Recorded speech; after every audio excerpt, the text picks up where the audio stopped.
লাশটা যদি দেখি সুলতান মাহমুদ গজনবী অক্ষত অবস্থায় আছে, তার পশম পর্যন্ত নষ্ট হয় নাই, তার শরীর হাড্ডি গোস্ত মাংস কোনো পরিবর্তন হয় নাই।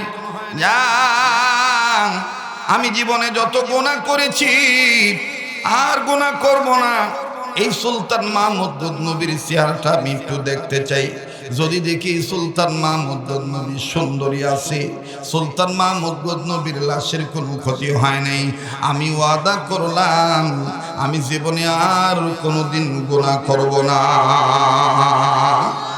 এইভাবে বলতে বলতে যিনি মদ খায় তিনি ডাক দিয়ে বলতেছি, তুই যেহেতু গুনাহ করবি না, যা আমিও নিয়ত করলাম যদি সুলতান মাহমুদ গজনবীর চেহারাটা দেখতে পাই, আর যদি দেখি কাফনে কাফনের মতন ভালোই আছে, তার লাশ নষ্ট হয়নি, যা যা যা আমিও ওয়াদা করলাম আমি আর জীবনে মদ খাবো না। যিনি নামাজ ছেড়েছেন তিনিও বলতেছেন আমি আর জীবনে নামাজ ছাড়বো না। যিনি মা বাবারে কষ্ট দিয়েছিলেন তিনিও ডাক দিয়ে বলতেছে আমি আর কোনোদিন মা বাবার সাথে বেয়াদবি করব না। সুলতান মাহমুদ গজনবীর লাশটা যদি আমরা দেখি, বলতে বলতে বলতে বলতে এলাকার মধ্যে বাজার জনসংখ্যা বৃদ্ধি হয়ে গেল। লাশটা নিয়ে বাজার নিয়ে কেমন জানি ঘটনা ঘটে গেল, হাজার হাজার লোক জমা হয়ে গেল। কাপড়ের রং নষ্ট হয় না, এটা কেমন মানুষ রে, কি এমন আমল করছে যার কারণে আল্লাহ রব্বুল আলামিন তার লাশটার নষ্ট হইতে দেয় নাই।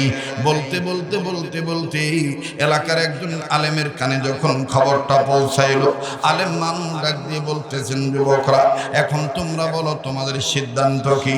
ডাক দিয়ে বলে আমাদের সিদ্ধান্ত হলো একটু কাফনের কাপড়টা খুলবেন, এই আল্লাহর ওলির মুখটা দেখতাম, যদি দেখি তার মুখটা ভালো, যদি দেখি তার বডিটা তার লাশটা কোনো ক্ষতি হয়নি, কাফনে কাপড়ের মতো অক্ষত অবস্থায় আছে, আমরা ওয়াদা করেছি হুজুর আমরা আর গুনার পথে থাকবো না, আমরা নেককার হয়ে যাব। এবার ইমাম সাহেব হুজুর আস্তে করে ডাক দিয়ে বলতেছেন তুমি কি গুনাহ করো? বলে আমি যে গুনাহ করি আমার আল্লাহ জানে। বলে তোমার কি অবস্থা? বলে আমি মায়েরে কষ্ট দেই, বলে আমি বাবারে কষ্ট দেই। তুমি কি করো? বলে আমি নামাজ পড়ি না। তুমি কি করো? বলে আমি মাদক ছাড়া চলতে পারি না। এবার সব ছেলেদেরকে এক জায়গায় করলো। ইমাম সাহেব হুজুর ডাক দিয়ে বললেন, বাবারে আমি একজন সাধারণ আলেম, আমার ফতোয়া দেওয়ার মতন যোগ্যতা নাই, তবে তোমরা যে কথা বলেছ লাশটাকে নতুন করে দেখতে গেলে একজন মুফতি সাহেবের ফতোয়া লাগবে, মুফতি সাহেব তার লিখিত অনুমতি দিয়ে দিবে, এই ক্ষেত্রে লাশটা দেখা যায় হবে, নতুবা যায় হবে না। চলো বলি আলহামদুলিল্লাহ, আবার বলেন আলহামদুলিল্লাহ, মহব্বতে জিকির করেন লা ইলাহা ইল্লাল্লাহ, লা ইলাহা। সবাই মনোযোগী হয়ে কালেমা পড়েন লা ইলাহা ইল্লাল্লাহ, লা ইলাহা ইল্লাল্লাহ,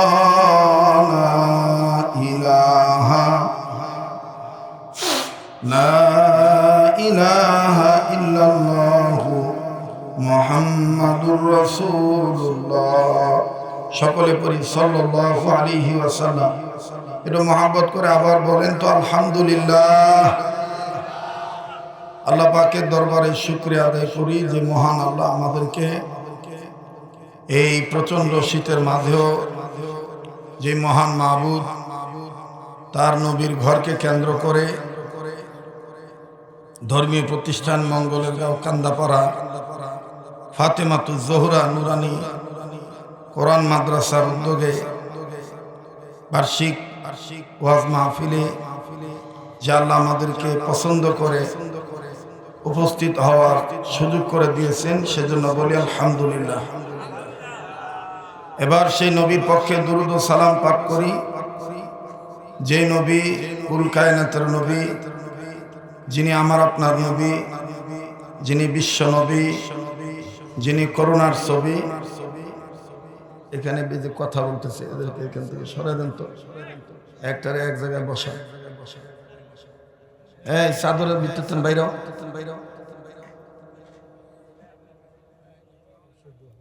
এক চাদরের মধ্যে দুইজন রসুদ খেলে।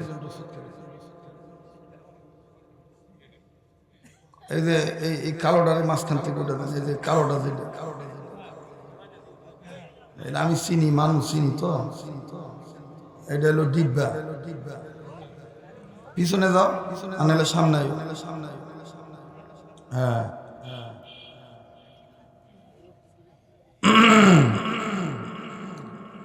আপনার যারা আছেন ওখানে কথা বলবেন না। বাদাম খাওয়ার ইচ্ছা থাকলে বাইজায় খাইও, কেন বাদাম খুললো না। সময় গুরুত্ব দেওয়ার চেষ্টা করবেন। খুব খেয়াল করে কথাগুলি শোনা চাই। যে নবী আমার আপনার নবী, যে নবীকে না বানাইলে আল্লাহ কিচ্ছু বানাইতেন না, সেই নবীর পক্ষে আশিক রাসূল হয়ে দুরুদ ও সালাম পাঠ করি, সবাই পড়ি সাল্লাল্লাহু আলাইহি ওয়াসাল্লাম। মাইকুল্লাহ ভাই আছেন এখানে? আমরা এই যে হরেন থেকে ব্যাট সাউন্ড আসতেছে, কেন কেন করে, মানে এই সাউন্ড, এই হরেন থেকে এই যে দেখেন কের কের কের কের ঝের ঝের একটা শব্দ হয়। আমার ভাইরা, সম্ভবত আমার পরবর্তীতে আরো ওলামায়ে কেরাম কথা বলবেন। কর্তৃপক্ষের সিদ্ধান্ত, এই সিদ্ধান্ত তো পবিত্র কোরআনুল কারীমের যে শিক্ষা দেওয়া হয়, যে মাদ্রাসায় হাদিস শরীফের যে শিক্ষা দেওয়া হয়, যে মাদ্রাসায়, এই মাদ্রাসাটা হইল শরীয়তের পরিভাষায় কোরআন সুন্নাহর দৃষ্টিকোণ থেকে ইসলামিক ক্যান্টনমেন্ট।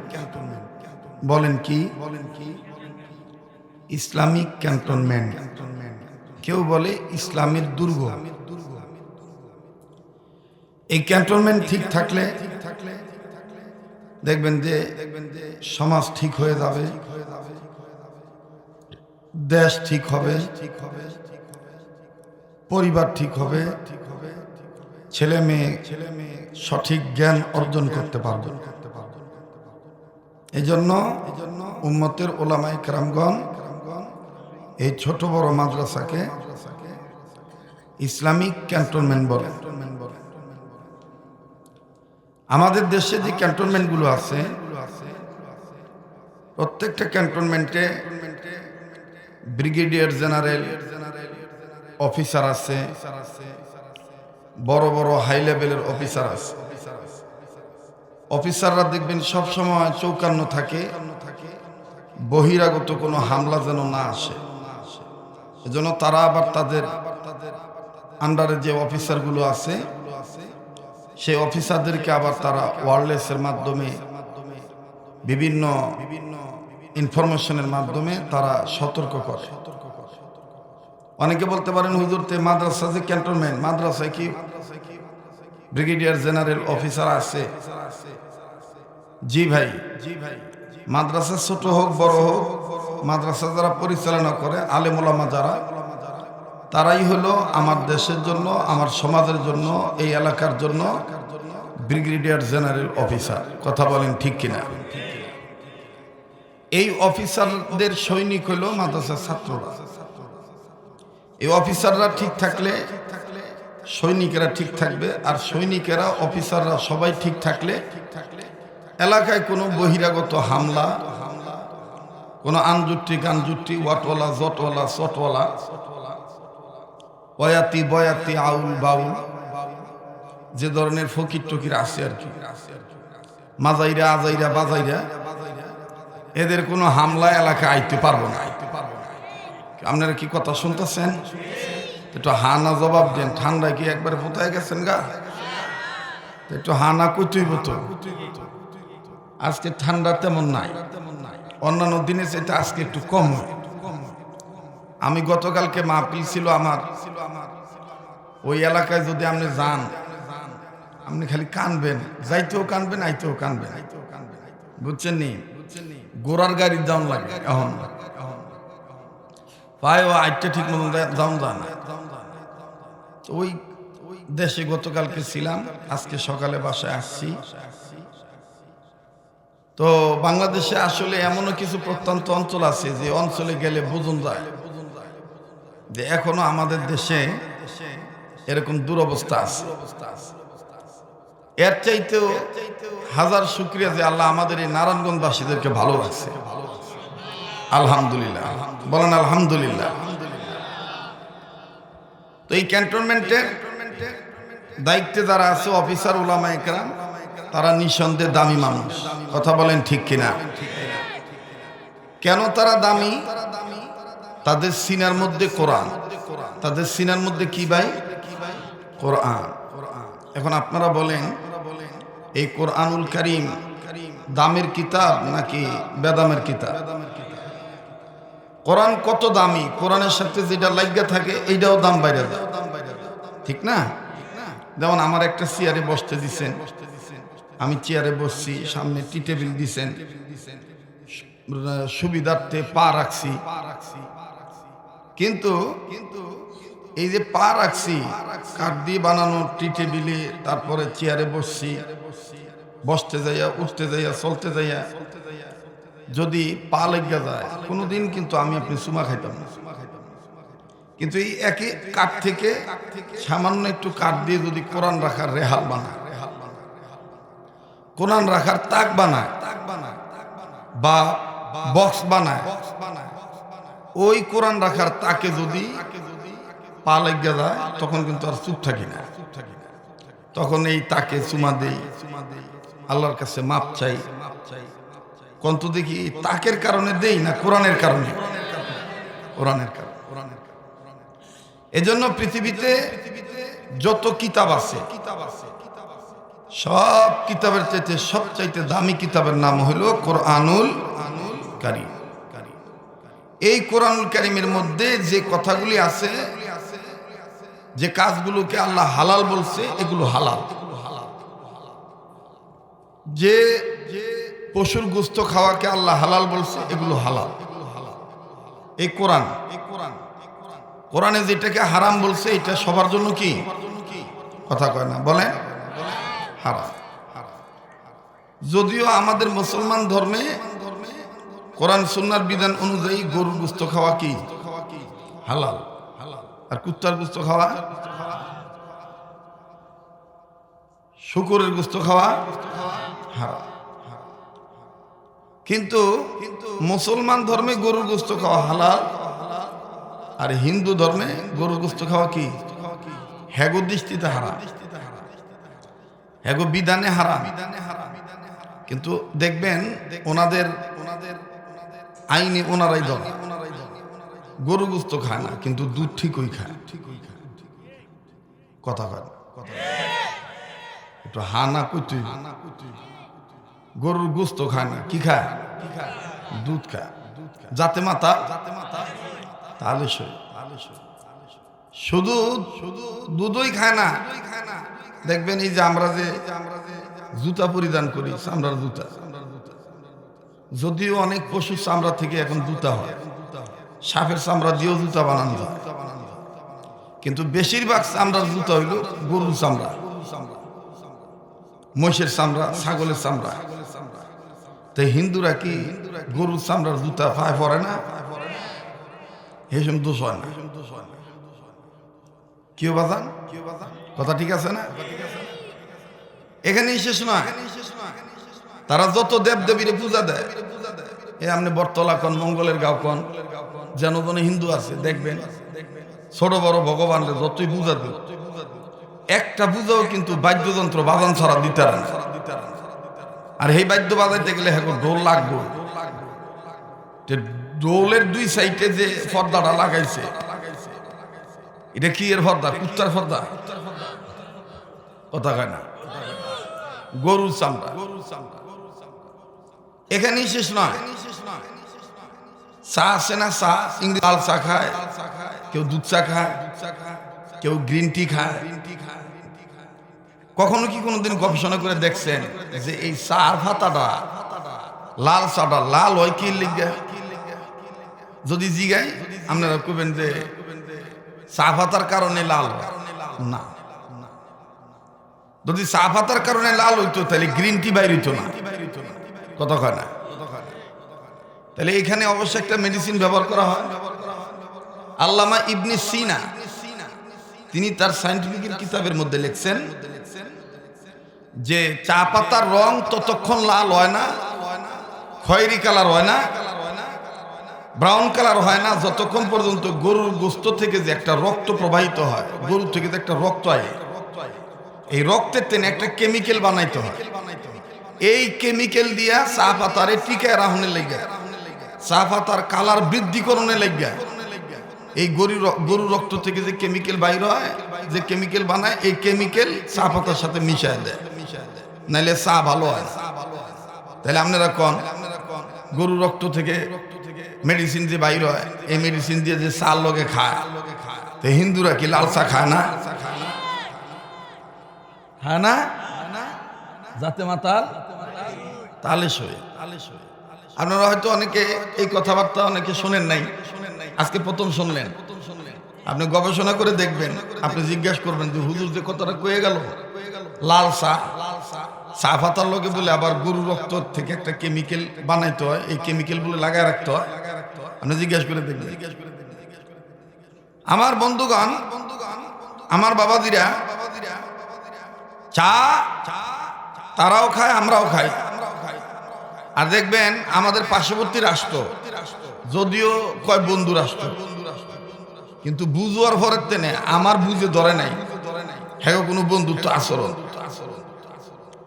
বাংলাদেশে মুসলমান মাইরা ফেলাইলে, মাইরা ঝুলাই রাখলে দেখবেন ভারত একটা বিবৃতি দিবে না, কিন্তু বাংলাদেশের কোন কোনার মধ্যে একটা হিন্দু মইরা রয়েছে, কেউ মাইরা ফেলাইছে, এটা লয়ে দেখবেন যে ভারতের পায়জামা গরম হয়ে যায়। আস্তে করতেছেন না, আজকে ওয়াজ করে জুতুই তো না, আমরা ভয় পাইতেছে।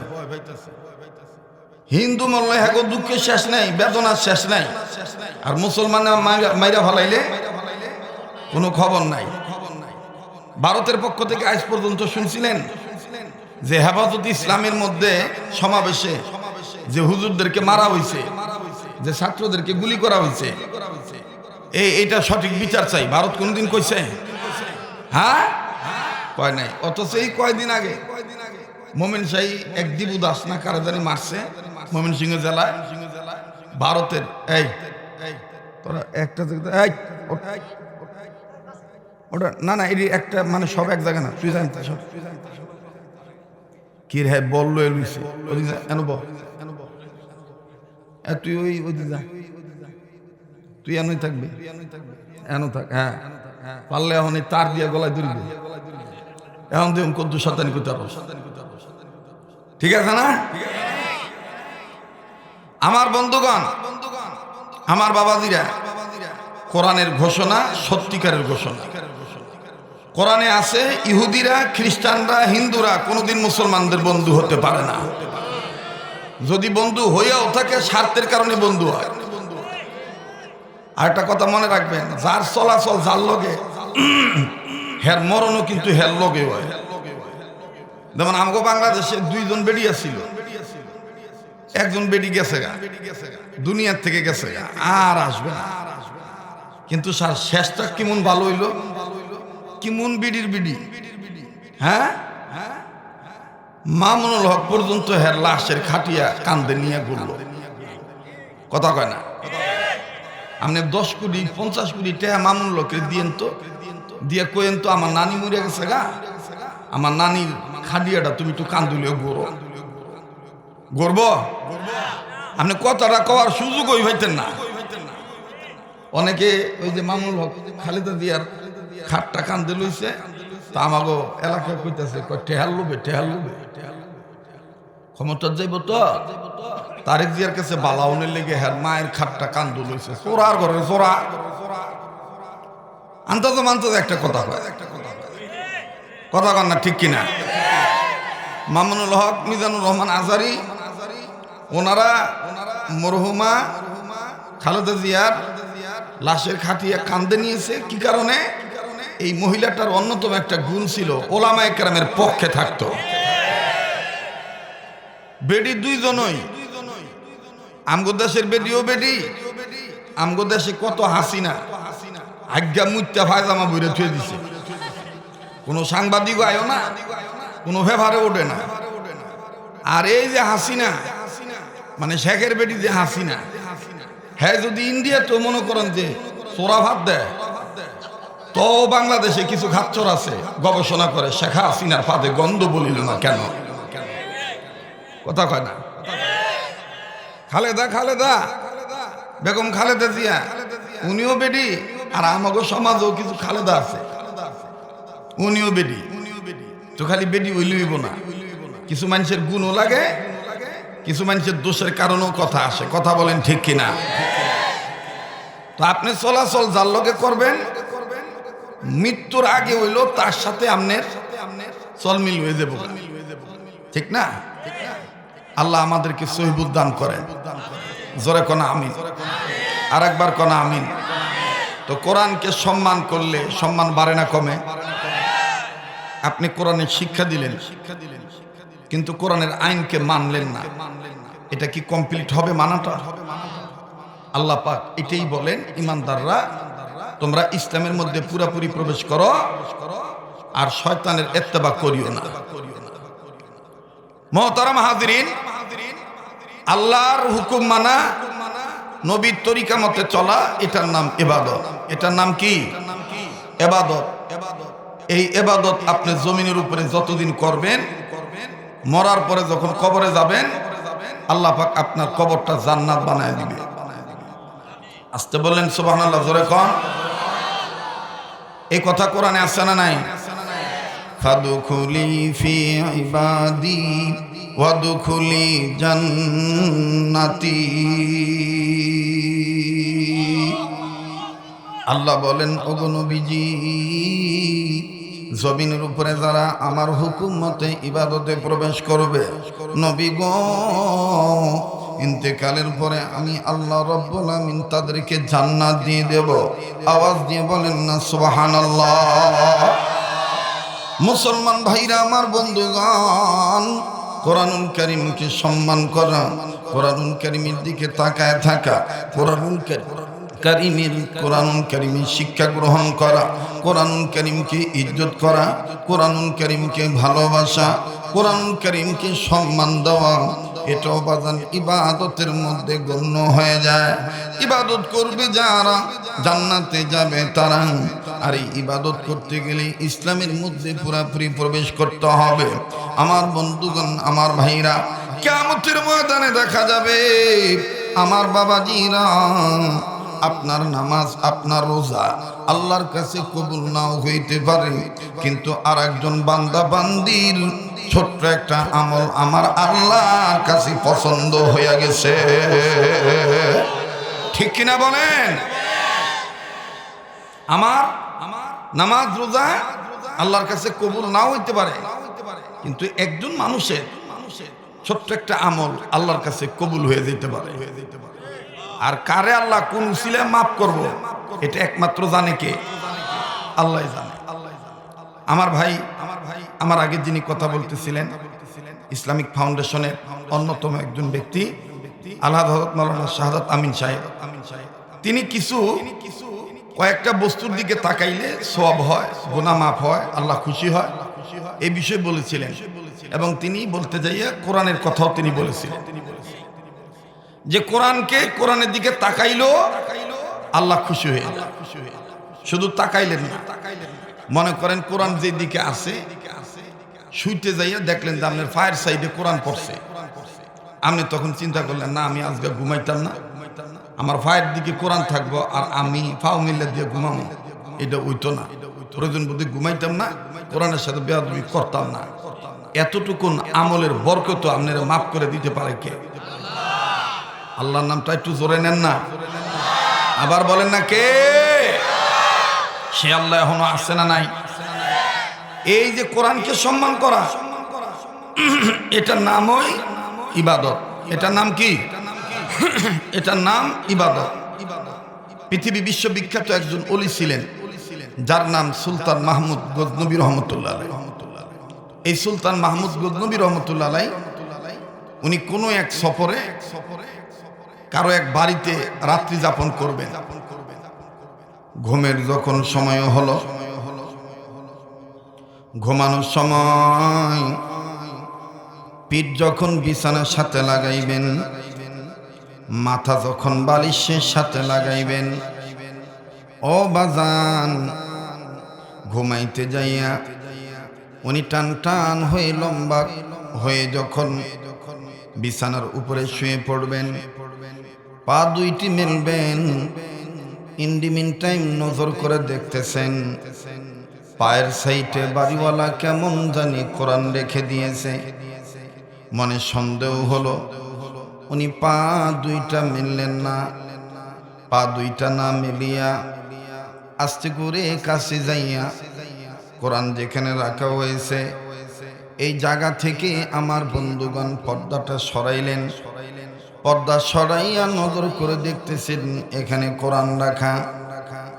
সুলতান মাহমুদ গজনবী আল্লাহকে বললেন, আল্লাহ গো, এই পায়ের কাছে কোরআন, আমি এইভাবে ঘুমাবো না, কোরআনের দিকে পা মিল্লা দিলে বেয়াদবি হয়ে যাবে, আমি প্রয়োজন বোধে কোরআন শরীফ আর এক ঘরে রেখে আসবো, আমি আজকে এখানে আরামে ঘুমাবো। মঙ্গলের গাঁও কান্দাপাড়া নিবাসী প্রিয় বাবারা, ভাইরা আমার, পর্দার আড়ালের মা বোনেরা, জীবন পরিবর্তনের জন্য লম্বা বয়ান লাগে না, অল্প আমলি নাজাতের জন্য যথেষ্ট। হযরত মাওলানা শাহাদাত আমিন দামাত বারাকাতুল আলিয়া বেচারা কথা সময়ের অভাবে আপনাদের কাছে ফুটিয়ে তুলতে পারেন নাই, তবে যতক্ষণ আলোচনা করেছেন গুরুত্বপূর্ণ কথা বলেছেন। আমার ভাইরা, আমার বাবাজিরা, সুলতান মাহমুদ গজনবী উনি পা দুইটা মেললেন না, উনি মনে মনে সিদ্ধান্ত নিলেন এই কোরআন শরীফ আমি পাশের ঘরে রেখে আসবো। আল্লাহর ওলি নিয়ত করে কোরআন শরীফটা যখন ধরলেন, ধরে যখন হাঁটি হাঁটি পা পা করে পাশের ঘরে কোরআন রাখার জন্য রওনা হলেন, ঠিক ইন দি মিন টাইম কে জানি ডাক দিয়ে বলে, সুলতান মাহমুদ গজনবী, কোরআনের চাইতে কি তোমার দাম বেশি নাকি? এ সুলতান, তুমি যে তোমার আরামের জন্য, বিশ্রামের জন্য, ঘুমের জন্য কোরআনকে তুমি পাশের ঘরে নিয়ে যাইবা, সুলতান পাশের ঘরে কোরআন থইয়া তুমি আবার এই ঘরে আসবা, এই ধরনের গ্যারান্টি কি তোমার আছে নাকি? সুলতান মাহমুদ গজনবী ডাক দিয়ে বলে, না না, পাশের ঘরে কোরআন রেখে এই ঘরে আসবো এ ধরনের গ্যারান্টি আমার কাছে নাই। আমার বন্ধুরা রে, এমনও দেখা যায় ফজর নামাজের জন্য ওযু করেছেন, ওযু করে মসজিদে গিয়েছেন, মসজিদ থেকে আর মুসল্লি বাড়িতে আসেন নাই, সেজদার মধ্যেই ইন্তেকাল হয়ে গেছে। আমার ভাইরা রাত্রে ঘুমাইছেন আরামের ঘুম, সকালবেলা কত কাজের রুটিন, বাজারে যাব, এই করব সেই করব, কিন্তু সারা রাত ঘুমাইছি ঠিকই, সকালবেলায় এক সময় আল্লাহর হুকুম মতে বাবাজি মালাকুল মউত আইসা রূহ নিয়ে চলে গেছে। এরকম ঘটনা ঘটে কি ঘটে না? আরো জোরে বলেন, ঘটে কি ঘটে না? একদিন তোর মাটির দেহ থাকবে না রে হায়, মাটির দেহ মাটির মাঝে মিশবে রে ধোলায়, কিসের টাকা কিসের কড়ি তোমার, কিসের বাহাদুরি, সঙ্গে তোমার কেউ যাবে না, পুরুষ কিংবা নারী। তুমি মানুষ যেদিন মারা যাবে, ছেলে কাঁদবে, মেয়ে কাঁদবে, কেঁদে বলবে বাপ, তবু মানুষ নির্দয় হয়ে দিবে রে তুলে মাটির চাপ। আসছো খালি যাবা খালি, সঙ্গে মানুষ নিবা কি? সঙ্গে যাবে দুইটি নাম, আল্লাহ আর নবী। বলেন না, সঙ্গে যাবে দুইটি নাম, আল্লাহ আর নবী। বলেন, সঙ্গে যাবে দুইটি নাম, যার বলতে ভাল লাগে বুঝে নেবেন, আল্লাহ আপনাকে মাফ করে দিবে। সঙ্গে যাবে দুইটি নাম আল্লাহ আর নবী, বলেন সঙ্গে যাবে দুইটি নাম। আসছি খালি যাব খালি সঙ্গে নেব কি, আসছি খালি যাব খালি সঙ্গে যাবে দুইটি নাম আল্লাহ আর নবী, বলেন সঙ্গে যাবে দুইটি নাম। আসছি খালি যাব খালি সঙ্গে নেব কি, আসছি খালি যাব খালি। থামেন, এতগুলো মানুষ কথা কইতে বা আল্লাহর পক্ষে গাইতে কি কোনো সমস্যা আছে? বললে এই সমস্ত কথাবার্তা বললে খুশি হইব কে? গুনাহ মাফ করে দিব কে? খুশি হইব কে? তাহলে আল্লাহ কি খুশি করতে মন চায় না? জবান খুলে বলবেন, নিজে বলবেন, ডাইন বাম লক্ষ্য করবেন, কেডাই কয় না। যেটা কইব না মনে করবেন যে আসলে ভিতরে ভেজাল আছে। আসছি খালি যাব খালি সঙ্গে নেব কি, আসছি খালি যাব খালি সঙ্গে যাবে দুইটি নাম আল্লাহ আর নবী, বলেন সঙ্গে যাবে দুইটি নাম। আমি কোন বা পথে মদিনাতে যাই, মদিনা যেতে মন চায় তো বলেন আমি কোন বা পথে মদিনাতে যাই। ঘুমিয়ে আছেন দিনের নবী, চলো সবাই দেখতে যাই। ঘুমিয়ে আছেন দিনের নবী, আমি কোন বা পথে মদিনাতে যাই, আমি কোন বা পথে মদিনাতে যাই। রওজা শরীফ বহু দূরে, লোহিত সাগর পরে।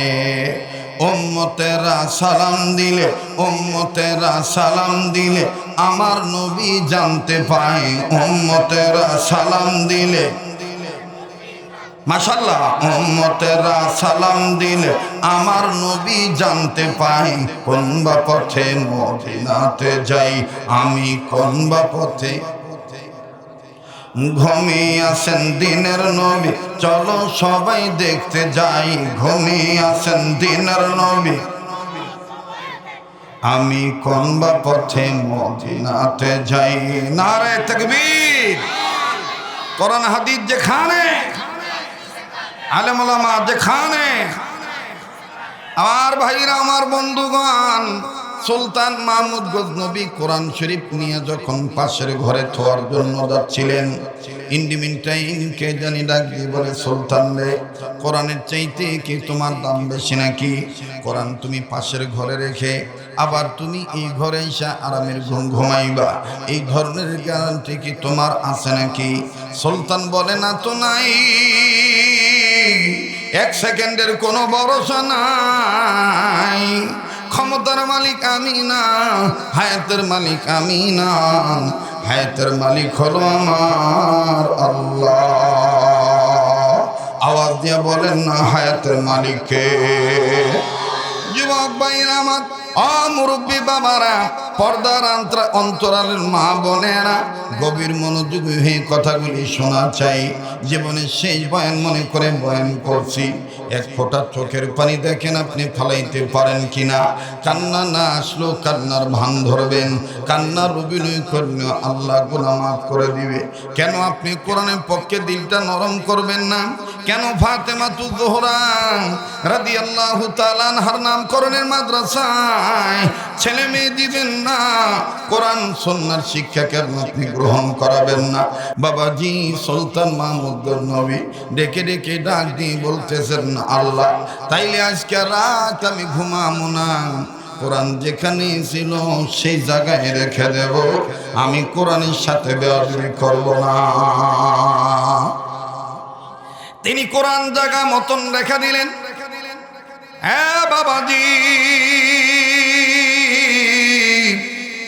কিতাবে লিখে এই সুলতান মাহমুদ গজনবী ইন্তেকাল করলেন।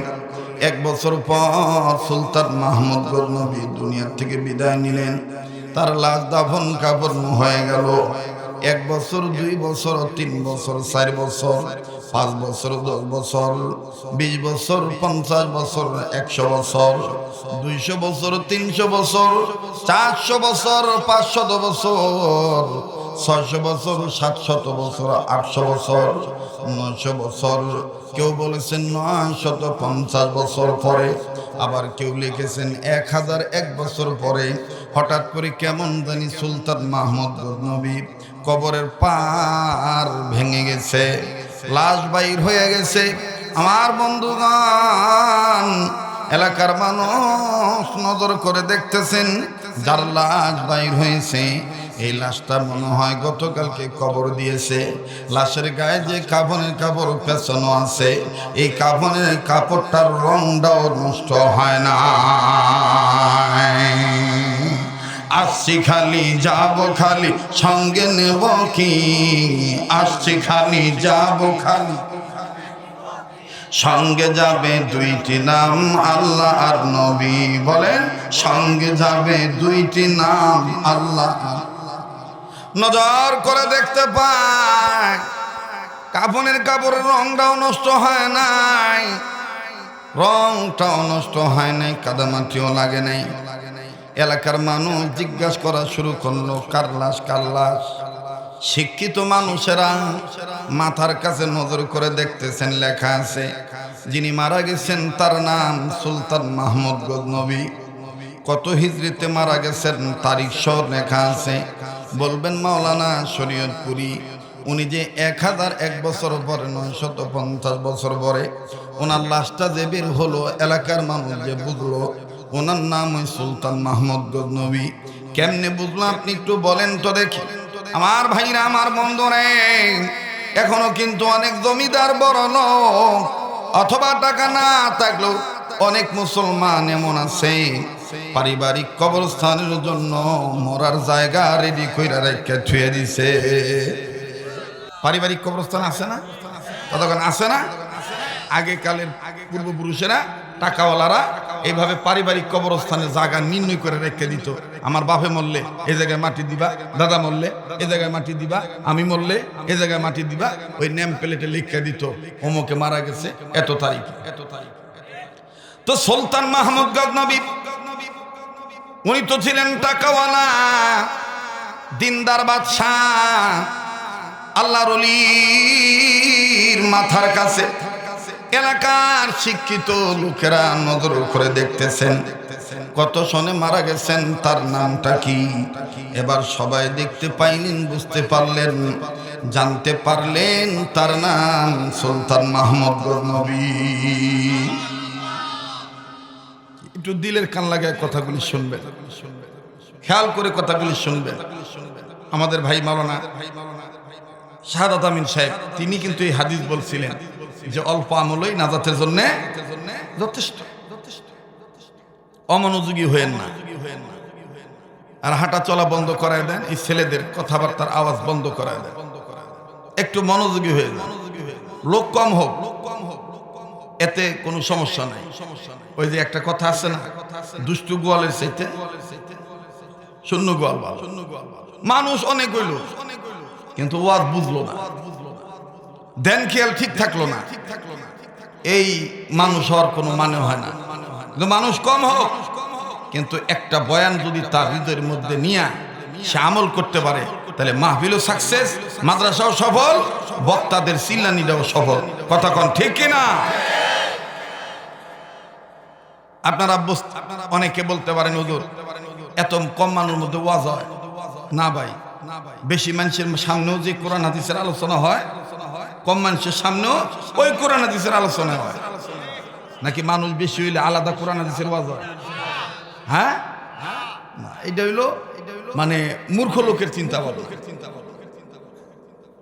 তো সুলতান মাহমুদ গজনবীর লাশ, কাফনের কাপড় নতুন, কাদামাটিও লাগে না। এখন যারা গুনাহগার ছিল এরা ডাক দিয়ে কয় কার লাশ, কার লাশ? তো কইতেছে সুলতান মাহমুদ গজনবীর লাশ। কত বছর হইছে বয়সটা, কবরে কবরে শোয়ার? কয় 1001 বছর।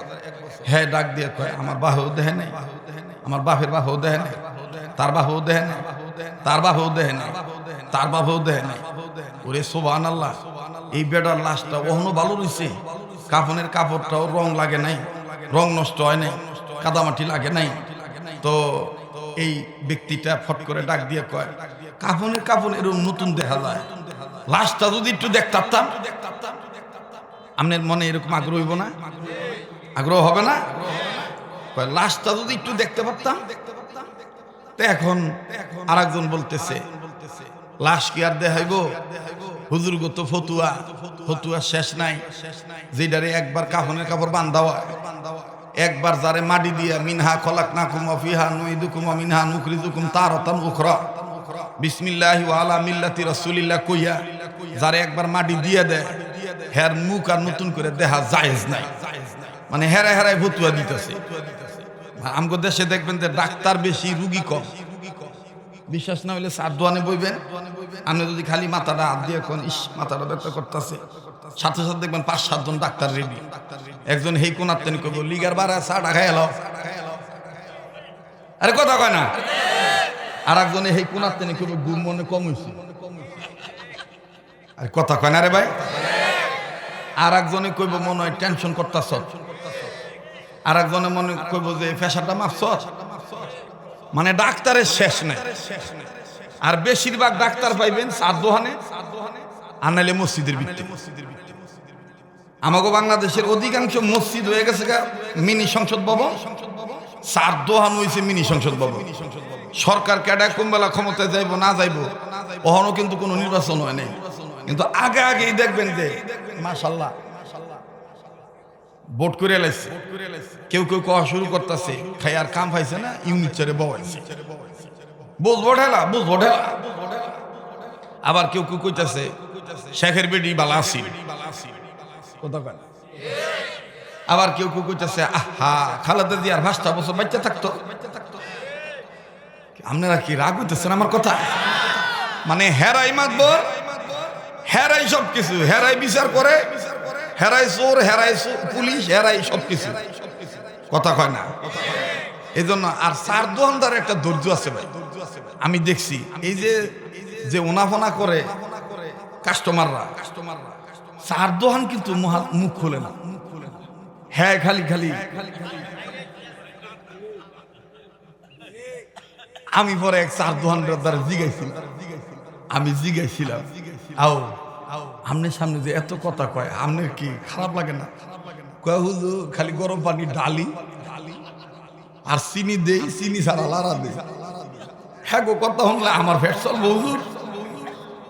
হ্যাঁ গো কথা কইয়া দেয় আমার হোনা খালি হুনে যায় আমার বন্ধুগণ। এই জন্য দেখবেন চার দোকানদারের শত্রু কর। তবে এলাকার মধ্যে অনেক চার দোকানের এরকম অভিযোগ আছে, নাম করা ধনী বেড়া 3 মাসের চার ঠেয়া পাইব, হের কাছে টাকাটা দেও নে, হ্যাঁ চার দোকান ফাল্টায় আর এক দোকানে যায় খায়। হ্যাঁ না আমনে এলাকাত না এত আসতে কোন কেড়ে জোরে কথা কন আছে না নাই? আছে। বাহিতে খুঁজলে আর বালা না। এরপরে যখন খায় না 3-4 মাস পরে মঙ্গলের গাঁও বাজারও দেখা ডাক দিয়ে কইছে আওয়া হাদি সাহেব আপনি চার দোহান যান না, টেহাটাও দেন না, ঘটনাটা কি? তখন দেখবেন চোরের মার বড় গলা। হ্যাঁ তখন বাজারও খারাপ হইব, হেই নুম্বির ঘরে নুম্বি কয়টা ভাবি? হ্যাঁ হ্যাঁ আমাকে ঘরের বদনা বেসলি তোর চার দোহানের টে হইব যেন হেন টে চাস মান সম্মান নাই। ওরা আর ঘরে সোরা বাহি খাইতে সেই লজ্জা করে নাই। আর এখন টেহা খুঁজছে, এখন টেহা দিতে তোমার ভোরায়। তোমার মতন হাদি সাহেবের 4 পয়সার দাম নাই। এরপরে মসজিদের ভিতরে খবর লয়ে দেখবেন যেটা বেশি বেতন কম দেয় সেইটার বেশি ফোরান। প্রতি রমজানের আগেই কইব এবার 1 বছরের হিসাবটা একটু বালা মতন লয়ে তো কমিটিটা না।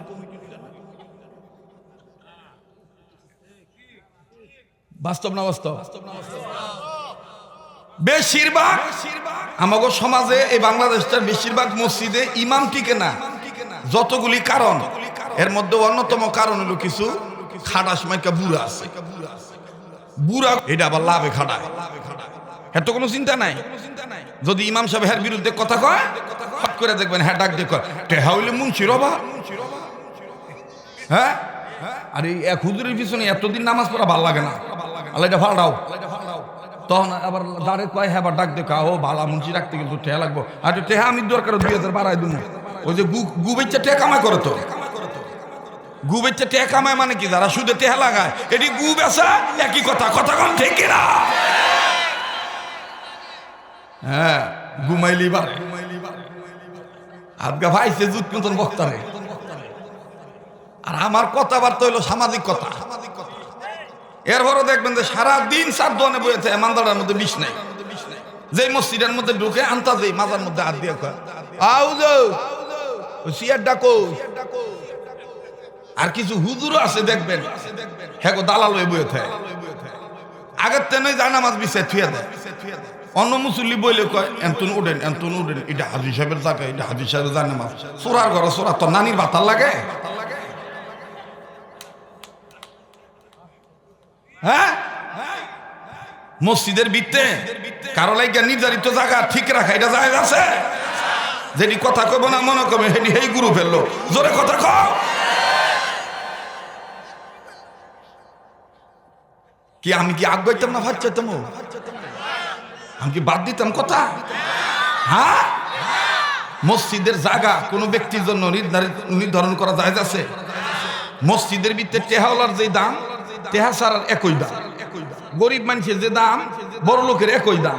আলেমের যে দাম, তলবে আলেমের একই দাম। কারণ মসজিদ আল্লাহর ঘর, মসজিদ কোনো ব্যক্তি কেন্দ্রিক ঘর নয়। এই মসজিদের ভিতরে যারা কইব এই সামনের জায়গাটা এটা অমুক হাজি সাহেবের, বুঝতে হইব এটা মুসল্লি না, এটা হলো মুসল্লির ব্যাস দইরা মসজিদের জায়গা দখল করার দান্দায় বইয়া দেয়। কথা কোন ঠিক কিনা? সবাই রে দরবেশ মনে করবেন না। কেউ আছে দরবেশ, কেউ আছে দরে বেশ। কেউ আছে দরবেশ, কেউ আছে দরবেশ। আবার অনেক মসজিদে দেখা যায় আমাকে যুবক ভাইদেরকে সামনের কাতারে দাঁড়াইতে দেয় না। মুরব্বীরা ডাক দেখে, হ্যাঁ, বিশ্বাস করেন আমগো বাংলাদেশের যুবকরা যত ভদ্র, আমেরিকা কোন মসজিদে যদি এই ধরনের আচরণ করে সাথে সাথে তার বিরুদ্ধে মামলা হয়ে যায়, আর জেল জরিমানা হয়ে যায়। আমেরিকা। কিন্তু আমগো দেশে এটা নাই। আমগো দেশে আবার সাপোর্ট দেয়। ঠিক তো কইছে, তুই ছোট মানুষ, তুই সামনে কাতারে খারজ করে তুই ভেচ্চা যা। এগুলো কোথায় পাইছে? এগুলো কোথায় পাইছে? মসজিদের কাতার সবার একই অধিকার। হ্যাঁ, তবে যদি কোনো বিশিষ্ট ব্যক্তি থাকে একদিনের জন্য, একটা সময়ের জন্য তাকে সম্মান করা, এটা শরীয়তের পরিভাষায় আলাদা জিনিস। একবারে ফ্যান্ডার বগলে গরমের সিজনে ফ্যান্ডা সইজই বয়ে থাকে। গরম যত মাস হ্যাঁ জায়গাটা তত মাস। আবার যেই শীতের দিন আইয়ে হ্যাঁ জায়গা চেঞ্জ করে, যে জানলার বগল দিয়ে সূর্যের আলো ডুহে সেই জানলার বগল দিয়ে বয়ে থাকে।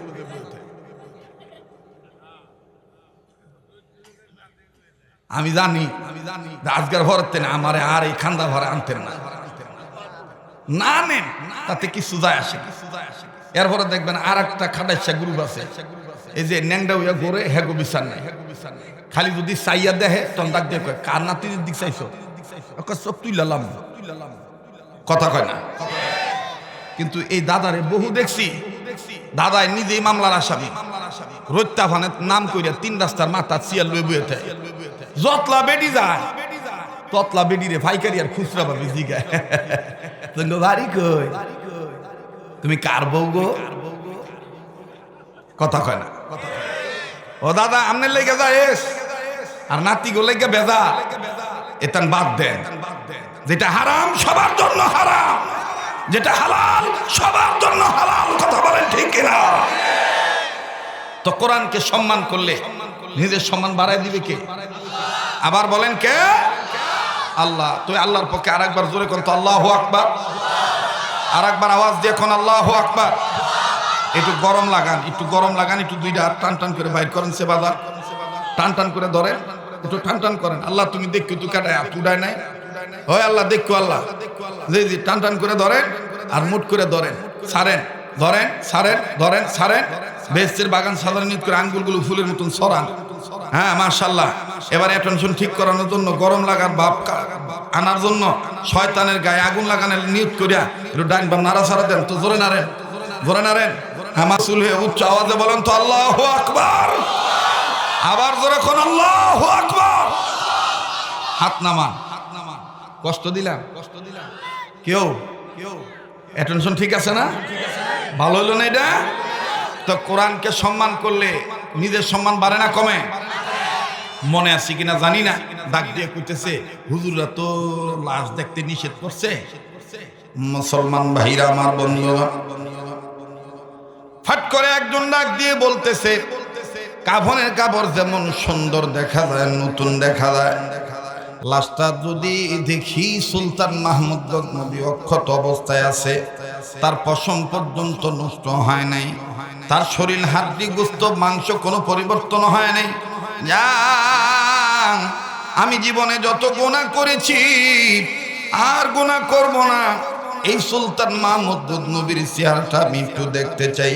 যদি দেখি সুলতান মাহমুদ গজনবী সুন্দরী আছে, সুলতান মাহমুদ গজনবীর লাশের কোনো ক্ষতি হয় নাই, আমি ওয়াদা করলাম আমি জীবনে আর কোনোদিন গুনাহ করব না।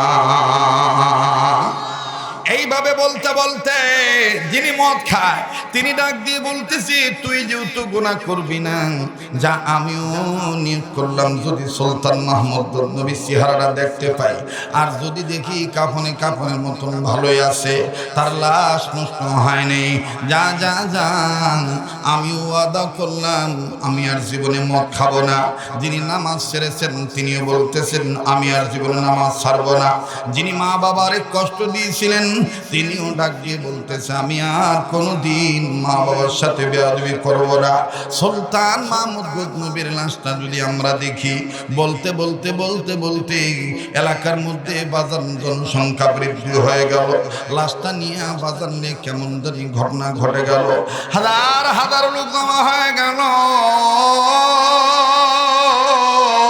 কাফনের কাপড়ের রং নষ্ট হয় না, এটা কেমন মানুষ রে, কি এমন আমল করছি যার কারণে আল্লাহ রব্বুল আলামিন তার লাশটার নষ্ট হইতে দেয় নাই। বলতে বলতে বলতে বলতে এলাকার একজন আলেমের কানে যখন খবরটা পৌঁছাইলো, আলেম মানুষ ডাক দিয়ে বলতেছেন যুবকরা এখন তোমরা বলো তোমাদের সিদ্ধান্ত কি? ডাক দিয়ে বলে আমাদের সিদ্ধান্ত হলো একটু কাফনের কাপড়টা খুলবেন, এই আল্লাহর ওলির মুখটা দেখতাম, যদি দেখি তার মুখটা ভালো, যদি দেখি তার বডিটা তার লাশটা কোনো ক্ষতি হয়নি, কাফনে কাপড়ের মতো অক্ষত অবস্থায় আছে, আমরা ওয়াদা করেছি হুজুর আমরা আর গুনার পথে থাকবো না, আমরা নেককার হয়ে যাব। এবার ইমাম সাহেব হুজুর আস্তে করে ডাক দিয়ে বলতেছেন তুমি কি গুনাহ করো? বলে আমি যে গুনাহ করি আমার আল্লাহ জানে। বলে তোমার কি অবস্থা? বলে আমি মায়ের কষ্ট দেই, বলে আমি বাবারে কষ্ট দেই। তুমি কি করো? বলে আমি নামাজ পড়ি না। তুমি কি করো? বলে আমি মাদক ছাড়া চলতে পারি না। এবার সব ছেলেদেরকে এক জায়গায় করলো। ইমাম সাহেব হুজুর ডাক দিয়ে বললেন বাবারে আমি একজন সাধারণ আলেম, আমার ফতোয়া দেওয়ার মতন যোগ্যতা নাই, তবে তোমরা যে কথা বলেছ লাশটাকে নতুন করে দেখতে গেলে একজন মুফতি সাহেবের ফতোয়া লাগবে, মুফতি সাহেব তার লিখিত অনুমতি দিয়ে দিবে, এই ক্ষেত্রে লাশটা দেখা যায় হবে, নতুবা যায় হবে না। চলো যে আমরা মুফতির কাছে চলে যাই। বাজান এলাকার বড় আলেমের কাছে যাওয়া হলো। বড় আলেম মানুষ ডাক দিয়ে বলতেছেন তাই নাকি? আগে পরে ফতোয়া দিমু, আগে আমি নিজেই লাশটা দেখে লই। বলে আমি পরে ফতোয়া দিব, আমি আগে নিজেই তার কাফনের কাপড়টা দেব। বড় বুজুর্গ আলেম মানুষ তিনি চলে আসলেন। আসিয়া আমার বন্ধুগণ যখন কাফনের কাপড়টা দেখলেন তাজা, কাফনের কাপড়টার রং নষ্ট হয়নি, বুজুর্গ কান্দার ডাক দিয়ে বলে মালিক প্রতি রাত ওগো আল্লাহ আমি নবী মুহাম্মদকে স্বপ্ন দেখি। বাজান যেই বুজুর্গের কাছে ফতুয়া জানতে গিয়েছেন, কেউ বলেছেন রশিদ আহমদ গঙ্গী রহমতুল্লাহ আলাইহি, আবার কেউ বলেছেন রশিদ আহমদ গঙ্গী রহমতুল্লাহ আলাইহির পীর সাহেব হাজী আমদাদুল্লাহ মুহাজির মক্কি রহমতুল্লাহ আলাইহি। হাজী আমদাদুল্লাহ মুহাজির মক্কি রহমতুল্লাহ আলাইহি এমন একজন ওলি ছিলেন রে বাবা, প্রতি রাত নবী মুহাম্মদকে স্বপ্নে দেখতেন। হাজী আমদাদুল্লাহ মুহাজির মক্কি রহমতুল্লাহ আলাইহি ডাক দিয়ে বলতেছেন, এই সুলতান মাহমুদ গজনবীর লাশটা আমি দেখব, আমি সুলতান মাহমুদ গজনবীর কাফনের কাপড়টা আমি খুলব, আমি আমার নবীর স্বপ্ন দেখি। উম্মতের আলেমরা বলতেছেন, আল্লাহর ওলি প্রতি রাত নবী মুহাম্মদকে স্বপ্নে দেখেন। আজ তিনি সুলতান মাহমুদ গজনবীর লাশের কাফনের মুখটা খুলবে, তার লাশটা বের করবে। হাজী সাহেব দেখবেন, আমরা সবাই জানতে চাই, হাজী সাহেব আপনি কি বলবেন, আর কোনো কথা আছে নাকি? হাজী আমদাদুল্লাহ মুহাজির মক্কি রহমতুল্লাহ আলাইহি তিনি তার একজন শাগরেদ ফকিবিদ, আমার বন্ধুগণ মুফতি মানুষকে ডাক দিয়ে বললেন, মাওলানা মুফতি তুমি ফতোয়া দিয়ে দাও, এটা জায়েজ হবে কি জায়েজ হবে না? বলে, হ্যাঁ হুজুর, ইসলামের দিকে কনভার্ট হওয়ার জন্য, ইসলাম মানার জন্য, কোরআন মানার জন্য, গোমরা পথ ছেড়ে দিয়ে আলোর পথ আসার জন্য, ইসলাম ভালো মতন ধরার জন্য, ইসলামের মধ্যে পুরোপুরি প্রবেশ করার জন্য যদি সুলতান মাহমুদ গজনবীর লাশটা দেখতে চায়, তাহলে লা দেখানো জায়েজ হবে, নতুবা দেখানো জায়েজ হবে না। হাজী আমদাদুল্লাহ মুহাজির মক্কি রহমতুল্লাহ আলাইহি বললেন, আরে যুবক, তোমরা যদি সুলতান মাহমুদ গজনবীর লাশটা ভালো দেখো, অক্ষত অবস্থায় দেখো, তাইলে তোমরা কে কি করবা বলো? একজন ডাক দিয়ে বলে, হুজুর আজকে থেকে নামাজ ধরবো, আর কোনদিন নামাজ ছাড়বো না। আর একজন ডাক দিয়ে বলে, হুজুর আর কোনদিন মাদক খাবো না। আর একজন ডাক দিয়ে বলে, হুজুর আমি আমার মার সাথে বেয়াদবি করেছি, মার পা ধরে মাপ নিয়ে নিব, আর কোনদিন মার লগে বেয়াদবি করতাম না। হাজী আমদাদুল্লাহ মুহাজির মক্কি রহমতুল্লাহ আলাইহি বললেন, তোমরা আজকে লাশটা দেখতে পারবা না, আমি নিজেও আজকে লাশটা দেখব না, তবে শোনো শোনো, আমি প্রতি রাত বিশ্বনবী মুহাম্মদকে স্বপ্ন দেখি। উপস্থিত আলেমরা সবাই ডাক দিয়ে বললেন, হাজী আমদাদুল্লাহ মুহাজির মক্কি রহমতুল্লাহ আলাইহি তিনি প্রতি রাত নবীজিকে স্বপ্ন দেখতে পায়। ঠিক আছে হাজী সাহেব কি বলতে চান বলেন তো দেখি। ডাক দিয়ে বলতেছেন, আমি আমার আল্লাহকে ডাক দিয়ে বলবো, মালিক আজকে রাতে নবী মুহাম্মদকে স্বপ্ন দেখব, পাশাপাশি সুলতান মাহমুদ গজনবীরে দেখব। আমি সুলতান মাহমুদ গজনবীরে জিজ্ঞাসা করব, সুলতান রে তুমি কি এমন আমল করেছ যে আমল করার কারণে আল্লাহ পাক তোমার কবরটা জান্নাত বানায় দিয়েছে, তোমারে ভালো রাখছে কবরের জীবনে? আমি আগে জানবো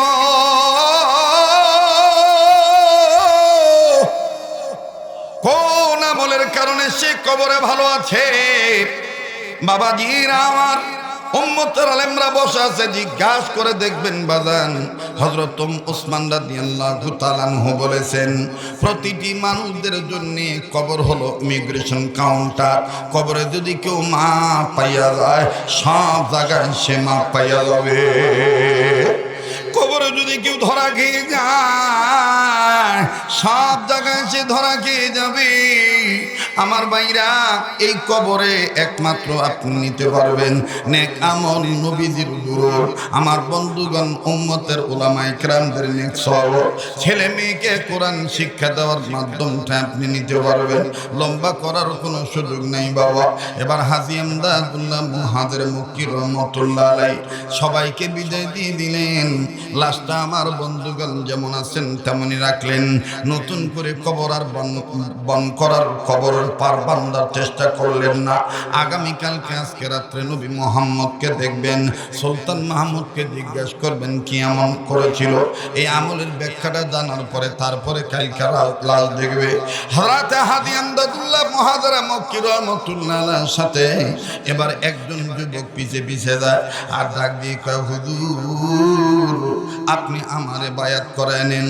হুজুর গো, আমি একটু স্বপ্নের মাধ্যমে সুলতান মাহমুদ গজনবীরে দেখতে পেরেতাম চাই, আমি একটু জিগাইতাম চাই, কেননা আমার তো কবরে যাওয়া লাগবে।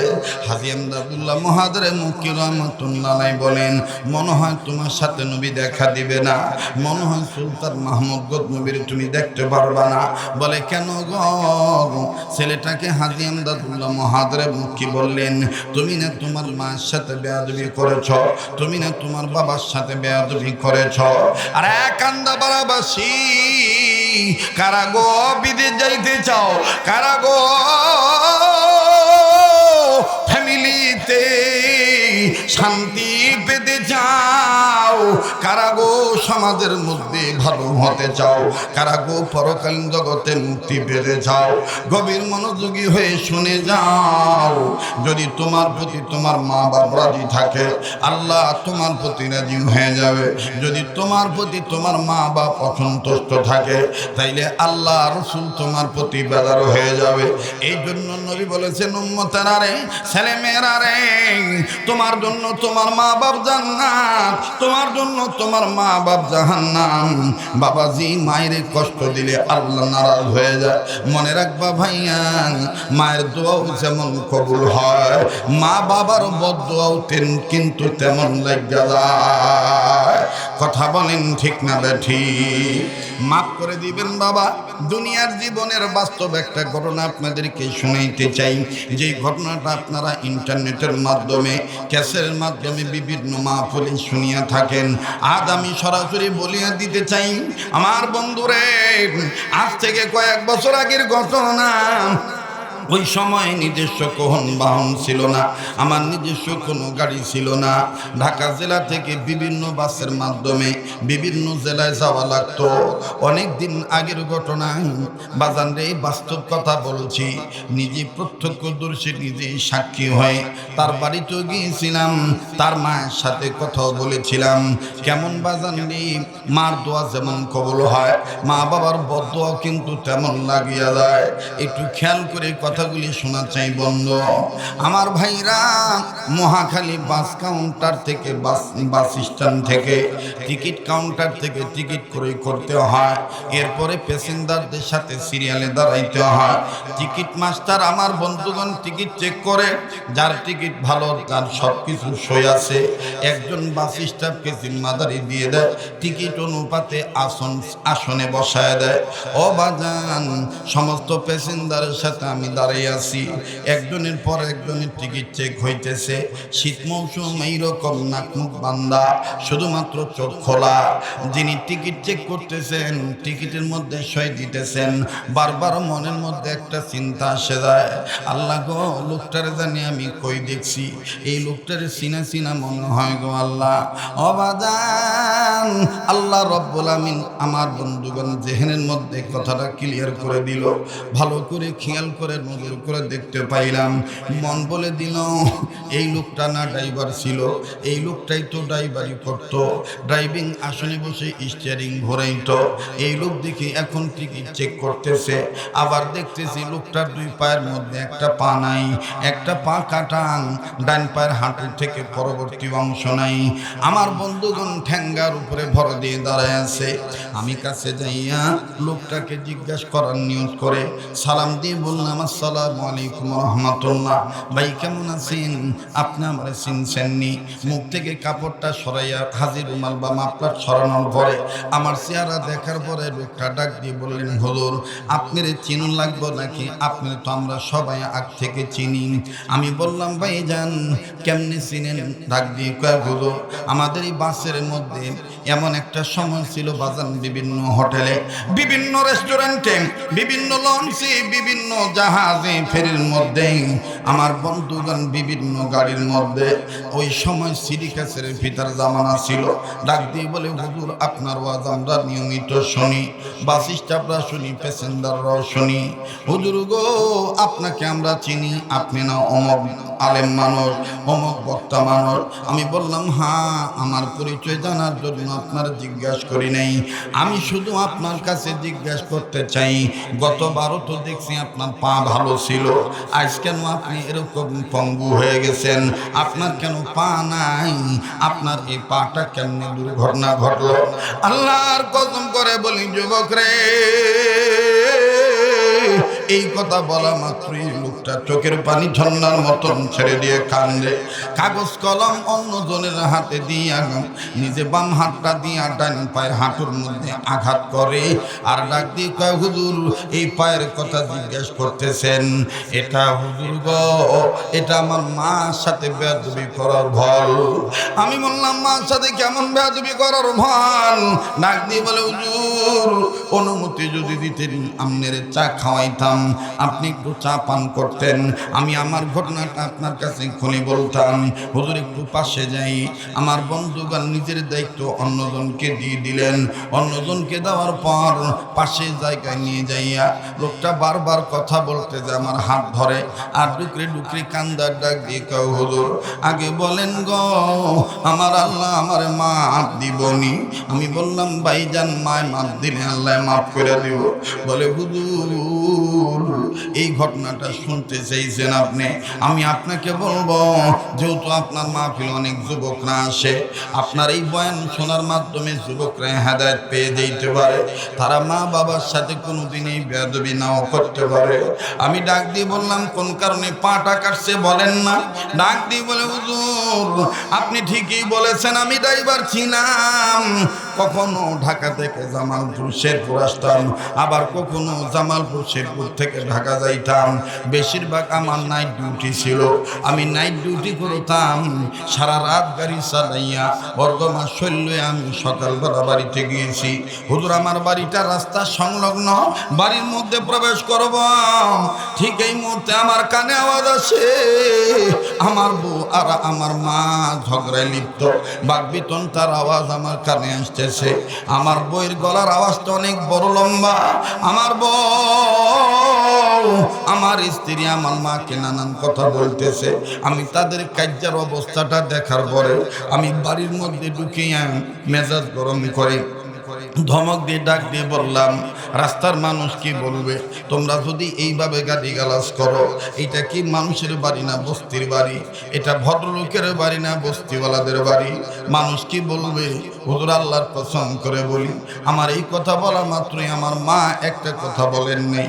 আমার মা শর্মিন্দা হইয়া নিজ গৃহের দিকে চলে গেলেন, নিজের ঘরে চলে গেলেন। গো হুজুর আমার মা যায় আর বিনবিনে কান্দার বলে, আল্লাহ গো স্বামী নাই, স্বামীর সাথে যদি আমার মরণটা দিয়ে দিতা, তাইলে আজ আর পোলার বইয়ের কোন গাড়ি খাওয়া লাগতো না। আয় আল্লাহ, আল্লাহ গো কেন তুমি আমারে মরণ দাও না? হুজুর আমার মা এইভাবে বলে বলে নিজের ঘরে ঢুকলো, নিজের খাটে বসে নিজের অর্ধাংশ যখন নিচে নামায় ঝুলায় বসলো, আর উপরের ভাগটা খাটে উপরে বসিয়ে আমার মা বেড়ার দিকে মুখ করে পান বানাইতেছিল। আমার মার পান খাওয়ার অভ্যাস ছিল।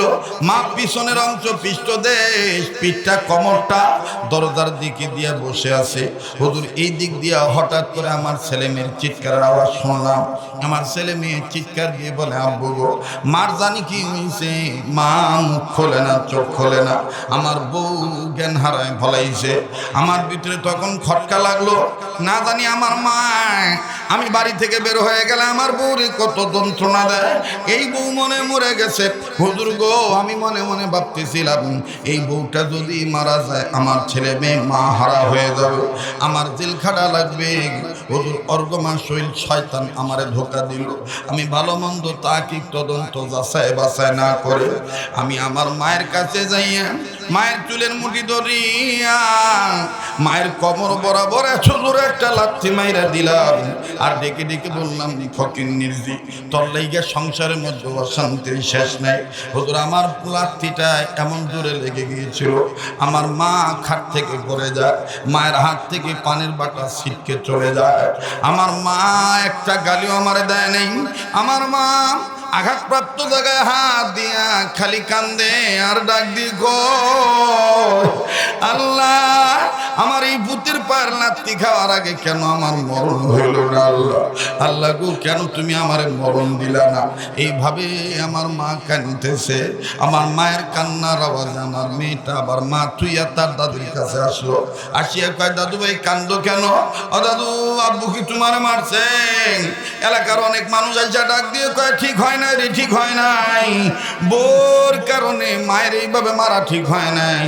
হুজুর, আমার এই বাচ্চা মেয়েটা আমার ডাক দিয়ে কয়, তুমি না আমার দাদুর বলা, মায়ের গায়ে কেউ এইভাবে লাথি মারে নাকি?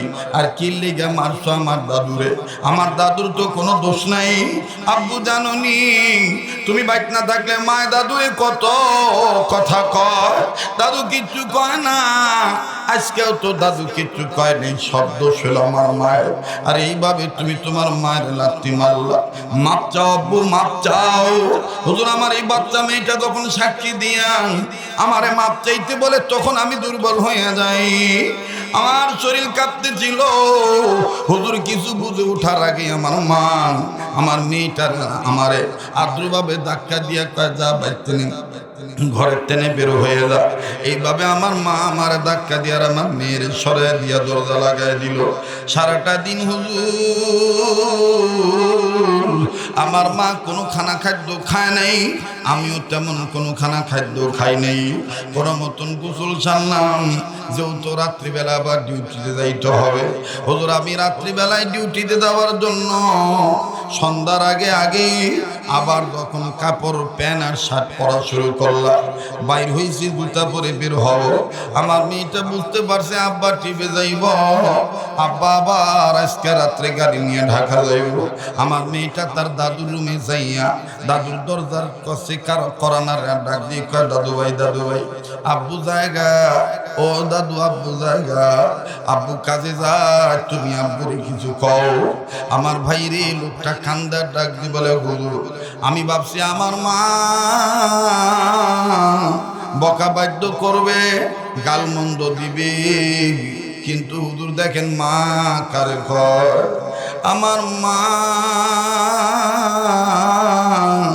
দরজা খুললো, দরজা খুলিয়ে ব্যথার জায়গায় হাত দিয়ে কয়, দাদু ভাই, তোমার আব্বু খাইছেনি, তোমার আব্বুরে খেয়ে যাইতে কইও। আর আজকে ডিউটিতে না গেলে কি হয় না? মনে হয় তো তোমার আব্বু সারাদিন ঘুমাইছে না, সাবধানে গাড়ি চালাইতে কইও। হুজুর, আমি তখন আরো উইক, আরো ভেরি ভেরি উইক, দুর্বল হয়ে গেলাম।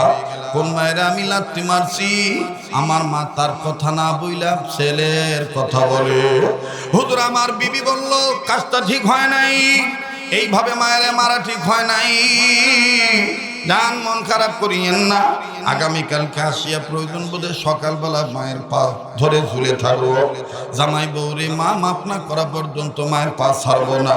কিন্তু যুবক, আল্লাহর মায়ের দুনিয়ার ভাই, এই লোকটা ডাক দি বলে, হুজুর, আমি শরম পাইয়া আর মায়ের কাছে গেলাম না, মন খারাপ করে ডিউটিতে গেলাম। কিন্তু দেখেন আল্লাহ যে সহ্য করে নাই। হুজুর, যেই রাস্তা দিয়া গাড়ি চালাই বছর বছর, জীবনে কোনো দুর্ঘটনা ঘটে নাই, কিন্তু ওই রাত হঠাৎ করে আমার সামন দিক দিয়ে একটা কাভার্ড ভ্যান আসলো, আসিয়া মুখোমুখি লাগাই দিল। অনেক যাত্রী আহত, দুর্ঘটনায় কবলিত হয়ে গেলাম। কত মানুষ বাঁচার জন্য, আত্মরক্ষার জন্য জানালা দিয়া লাফ দিয়া পড়িয়া যায়। আবার আমার বাসের স্টাফরা অনেকে চলে যায়, আমাকে কেউ বলে, উস্তাদ নামেন, লাফ দিয়া নেমে যান। হুজুর, আমার হাত ফাটে নাই, মাথা ফাটে নাই, আমার কোনো জায়গায় কোনো ব্যথা বুঝতে পারি নাই। কিন্তু আমি যখন নামতে যাব, হঠাৎ করে দেখতে পাই যে পাটা দিয়া মায়ের লাথি মারছি, ওই পাটা কেমন জানি বাসের শীত ভাঙ্গা, বাসের শীত আমার এই হাঁটুর নিচের সাদা হাড্ডি পর্যন্ত লেগে আছে। পাটা আমি টান দিয়ে উঠাইতে পারি না। হুজুর, অনেকে বলে, উস্তাদ পাটা নাড়বেন না, আপনার এই গাড়ির নিচে রক্তের স্রোত বয়ে যায়, মনে হয় শীত কাটটা সারা পাও বাইর করা যাবে না। হুজুর, হুজুরের পরে কি হয়েছে বলতে পারবো না, আমাকে দরাদরি করে সদর হাসপাতালে নিয়ে গেছে নাকি। সদর হাসপাতাল কর্তৃপক্ষ জব দিছে, না না আমরা অপারেশন করতে পারবো না, ইমার্জেন্সি ঢাকায় নিয়ে যান, ঢাকা ছাড়া এটা সম্ভব হবে না। হুজুর ঢাকায় আনছে, ঢাকার মেডিকেল বোর্ড যারা ডাক্তার ছিল তারা বোর্ড গঠন করিয়া অনেক চেষ্টা করছে আমার পাও রাখার জন্য, কিন্তু আমার আল্লাহ সহ্য করেন নাই। যে পাটা দিয়া মায়ের লাথি মারছি এই পাটা আল্লাহ আমার সাথে রাখবেন না। হুজুর আমার পাটা কাটিয়ে ফলাইতে হয়েছে। হুজুর সবচেয়ে বড় আশ্চর্যজনক ঘটনা হলো জ্ঞান ফেরার পর আমি এখনো চোখ খুলি নাই, কিন্তু আমি বুঝতে পারতেছি কে জানি আমার কাটা পাটা দুইটা হাত দিয়ে আস্তে আস্তে নাড়ে আর গুনগুন করে কয়, আল্লাহ আমার পোলায় বোঝনে আমারে মারছে, আল্লাহ আমি তো তোমার কাছে আমার ছেলের বিরুদ্ধে অভিযোগ দেই নেই, ও আল্লাহ আমার এই পোলা যদি কিছু হইয়া যায় আমার মা কয়া ডাক দিবে কে। হুজুর আমি চোখ খুলিয়া দেখি এটা আমার জনম দুঃখিনী মা। ডাইন বাম তাকায়া দেখি যেই বউয়ের কারণে মায়েরে মারছি ওই বউ দুইটা সন্তান নিয়া আলাদা একটা বেডে ঘুমাইতেছে, আরামের ঘুম ঘুমায়, আর আমার মা ওই ব্যথার জায়গা নিয়ে মা আমার পাও টিপে আর আল্লাহর কাছে গুনগুন করে কান্দে। হুজুর আমি এই চান্সে আমার মায়ের কাঁধে হাত দিয়া আদ্রভাবে টান দিয়া মায়েরে কইলাম, মা আমারে মাফ কইরা দে। আমার মা মাথাটা তুলিয়াই আমার ঘাড়ের নিচ দিয়া দুইটা হাত ঢুকায় মা আমার মাথাটা বুকের কাছে লাগাইয়া আমার কপালে চুমা দিয়া মাথাটা নাড়ে আর ডাক দিয়ে কয়, আব্বু তোমার মাপ চাইতে হবে না, তুমি আমারে মা কইয়া ডাক দিছ, আমি সব দুঃখ ভুলে গেছি। বাবা এরকম আর মাথা গরম করিও না বাবা, আমি আর তোমারে গাড়ির ডিউটি করতে দিব না, আর আমি তোমারে আর বাইরে দিব না। হুজুর তখন আমি আমার মায়ের কইলাম, মা তুমি আমারে মাফ করে দাও। হুজুর আজ পর্যন্ত দুই মাস সাথে আর বেয়াদবি করি নাই, এখন খুব ভালো আছি, যদিও পাও না আমার মা এখন আমার জন্য প্রতিনিয়ত দোয়া করে, মায়ের দোয়াই হলো আমার সম্পদ। ও মঙ্গলের গাঁও কান্দা বরাবাসী, আমি জানি নাই মা বিলে কার মা নাই বাবা নাই, কার মা বাপ জানি কবর থেকে কান্দার ডাক দিয়ে বলে, সন্তানেরা মা পেলে গেলি আমাদের জন্য দোয়া করলি না। মনে রাখবেন নামাজি, মায়ের মনে কষ্ট দিয়া থাকলে সেজদা কবুল হবে না, বাবার মনে কষ্ট দিয়া থাকলে সেজদা কবুল হবে না। মা বাপ যদি মরিয়া যাইয়া থাকে মা বাবার কবর জিয়ারত করো, আর মা বাবার জন্য বেশি বেশি দোয়াখানা পাঠ করো। রব্বির হামহুমা কামা রব্বায়ানি সগীরা, পড়েন না, রব্বির হামহুমা কামা রব্বায়ানি সগীরা। মনে রাখবেন আজ যদি আমি আপনি মা বাবার জন্য দোয়া করি, আজ যদি আমি আপনি মা বাবার জন্য কান্দি, আমার আপনার ছেলে মেয়েও কিন্তু আমার আপনার জন্য দোয়া করে কাঁদবে। কথা বলেন ঠিক কিনা? ভাইয়া জীবনে শেষ বয়ান মনে করে বয়ান করছি, দিল বলে আজকের মাহফিল কবুল হয়ে গেছে। আমার আল্লাহ আল্লাহদের নুরানি রুহানিয়াত তাওয়াজ্জু এখানে ছড়ায় দিয়েছে। আমার বন্ধুগণ নাকটার মধ্যে আল্লাহদের গান পাইতেছি, মায়া লাগায় গুনাহ মাফের আশায় একটা ডাক দেন না, ছোট বড় সবাই বলেন না আল্লাহ, দেন না, বলেন না আল্লাহ, আবার বলেন না আল্লাহ, আর একবার বলেন না আল্লাহ। আল্লাহ দেখো তোমার বান্দারা তোমারে আল্লাহ বলে ডাক দিয়েছে, মায়ের চাইতে তোমার দয়া বেশি। আমরা আপন আপন গুনার কথা স্বীকার করে তোমারে আল্লাহ বলে ডাক দিয়া মাপ চাইতেছি। আবার বলেন না আল্লাহ, আর একবার বলেন না আল্লাহ। এবার ভাইরা আমার বন্ধুরে যুবক ডাক দিকে, হুজুর তাইলে আমি মার কাছে জায়গা মাপ চাই নেই, সুলতান মাহমুদ গজনবীকে আমি একটু দেখতে চাই। হাজী আমদাদুল্লাহ মুহাজিরে মক্কি রহমতুল্লাহ বললেন, তোমার মা যদি বলে আল্লাহর কসম আমার মনে আর তোর ব্যাপারে কোনো ব্যথা নাই, তাইলে বুঝবা তোমার মা তোমার মাফ করিয়া দিছে। যুবক বাড়িতে যাইয়া মার পা দুইটা ধরিয়া কান্দার ডাক দি, মা গো আমারে তুমি মাফ করিয়া দাও। মাপ না করা পর্যন্ত পা ছাড়বো না। আল্লাহর কসম করে বলি যুবক বন্ধুরা, সোনারগাঁ থানার বাপ ভাইরা, গতকালকে মাহফিল থেকে নামার পর এই ঘটনাটা শোনার পর একটা ছেলে দৌড়ে তার বাপের আমার কাছে নিয়ে আইসে আমার বন্ধুরে আমার সামনে দাঁড় করাইয়া আমার হাতটা ধরে কেউ, হুজুর আমার আব্বারে কন্যা আমারে যেন মাফ করিয়া দেয়। আমি তখন তার বাপের দিকে তাকাইয়া আমি বলছি, ভাইজান আপনার ছেলের আপনি মাফ করিয়ে দেন। বলা মাত্র লোকটা কান্দা ডাক দিয়ে আমি জান আমি মাফ করিয়া দিলাম। কাজেই বাজান দুনিয়া কিন্তু থাকার জায়গা না। কোরআনুল কারীমের পক্ষে আসলে আল্লাহ পাক আপনাকে মাফ করিয়ে দিবে।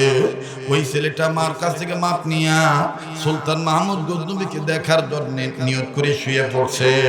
হাজী আমদাদুল্লাহ মুহাদ্দারে মক্কি রহমাতুল্লাহ আলাইহি তিনিও স্বপ্নের মাধ্যমে দেখছেন।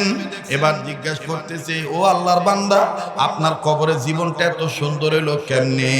বলে দুনিয়া আমি দুইটা কাজ করতাম, একটা হলো বেশি বেশি নবীর প্রতি দুরূদ পড়তাম, আর পাশাপাশি সব সময় ওযু রাখতাম, আর 2 নম্বর হলো জীবনে কোনো দিন কোরআনের সাথে বেয়াদবি করি নাই। আবার হাজী আমদাদুল্লাহ মুহাদ্দারে মক্কি রহমাতুল্লাহ আলাইহি পরের দিন হাজার হাজার লোকের সামনে মুসল্লিদের সামনে ডাক দিয়ে বলতেছেন, শোনো আল্লাহর বান্দারা শোনো, আমি এখন তার লাশের মুখটা খুলবো, কাফনের কাপড় খুলবো। সুলতান মাহমুদ গজনবীর চেহারা দেখে কারা কারা আল্লাহ হতে চাও? সবাই ডাক দিয়ে বলে আমরা হতে চাই।